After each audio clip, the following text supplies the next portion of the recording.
In this movie, it's time to create a 360 VR sequence. So if you were following along, we created some in and out points on one of our VR clips right inside of the source monitor. So I can always go, of course, to that clip that I used, or I could use a handy shortcut key that we also learned at the end of that movie. It's pressing Shift 2. And Shift 2 is going to cycle through all of the clips inside the source monitor that we loaded in a previous movie. We're able to see all of those clips, and voila, I now see the first clip that I created in and out points on. I want to base the properties of this clip, okay, which is the frame size as well as the frame rate of this clip, to essentially create a sequence based on those properties. So what you need to know is if you'd like to see these properties, we can always go to our bin. I'm just going to expand this window then manually so you can see this. I might go back into list view, and I added this little area up here, the preview area.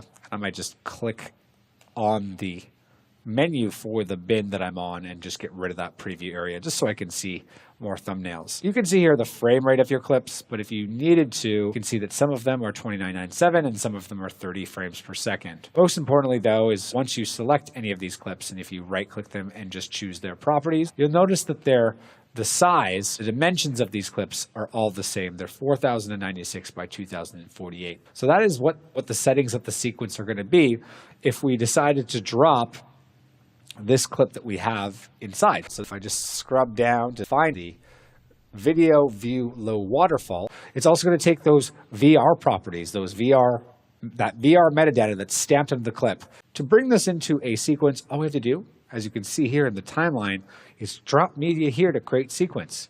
So you take it, and I'm just going to drag it and drop it into the timeline. And right away, you'll see a few things. You'll see a change here in the timeline. We've got a sequence based on the name of our clip, and we have a visual image up here in the program monitor of that clip.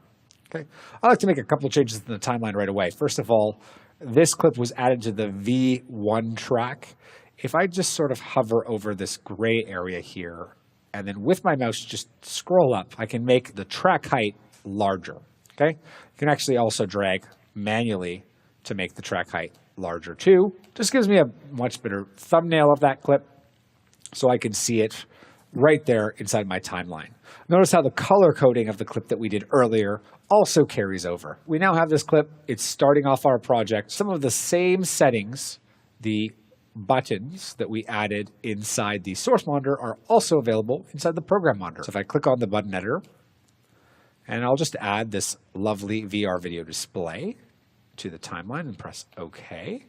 If I click, you can see that I've got a view of my scene as if it was wrapped around a spear. I'm just going to go to the settings here and actually get rid of those controls by hiding them.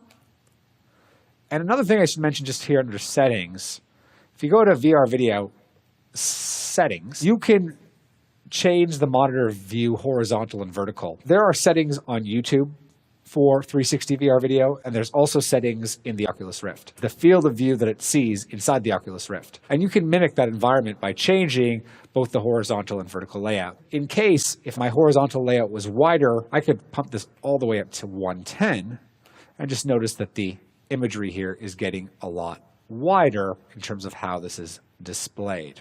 Now, obviously, I want to add more clips to this sequence.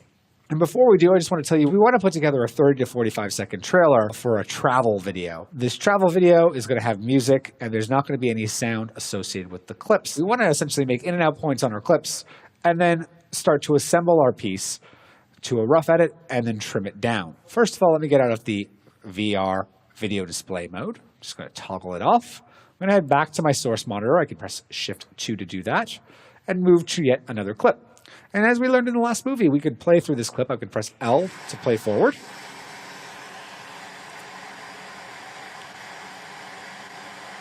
And right around here, I'm going to make an endpoint by pressing I.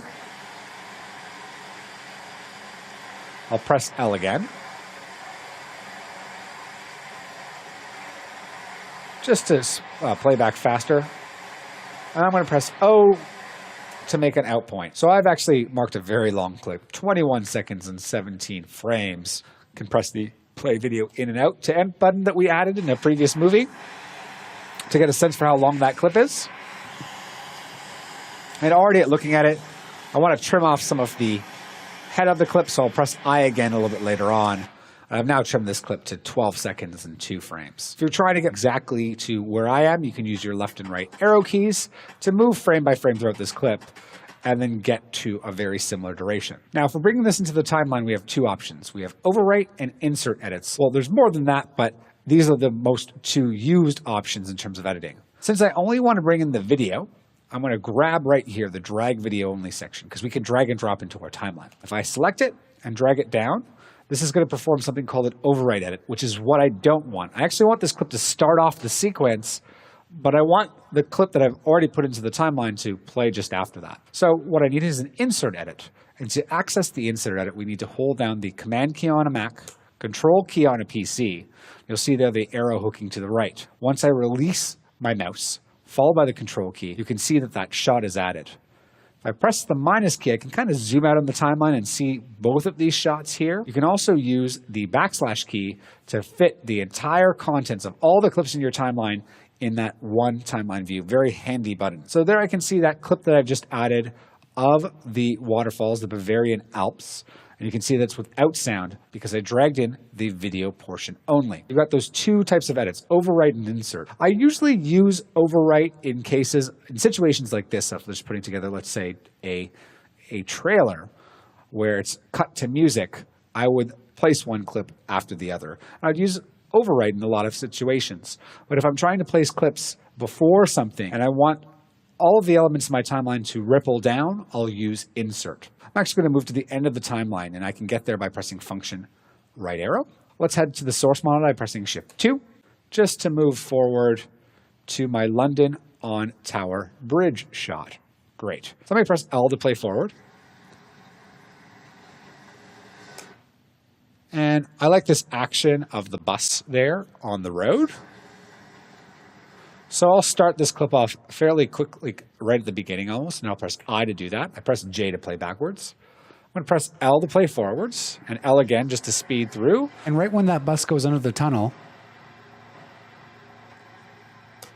I'll press O just to make an out point. Again, a fairly long clip, 13 seconds and 5 frames. I think we lose the bus just around here.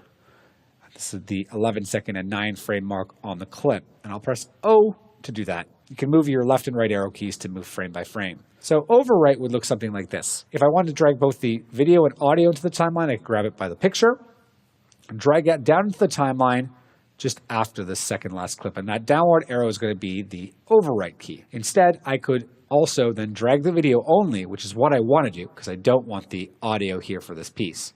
And once I drag the video only into the timeline, I'll release it just after the second clip. In fact, in this particular case, both overwrite and insert will do the exact same thing. But I'm going to release the mouse, and then I'm going to press the backslash key to fit all 3 of those clips inside those windows.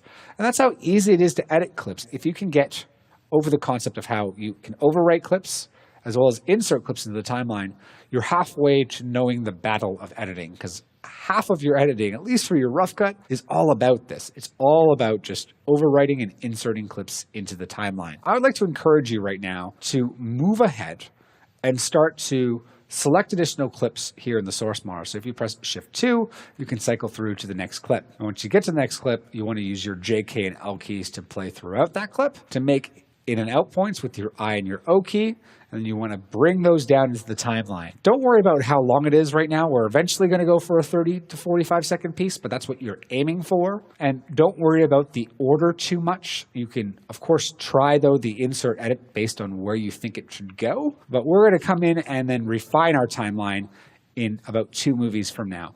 But just take a good chunk of time, I would say at least 10 to 15 minutes, to start making some in and out point decisions on the clips that you've loaded in the source monitor. And I'll see you very shortly in the next movie.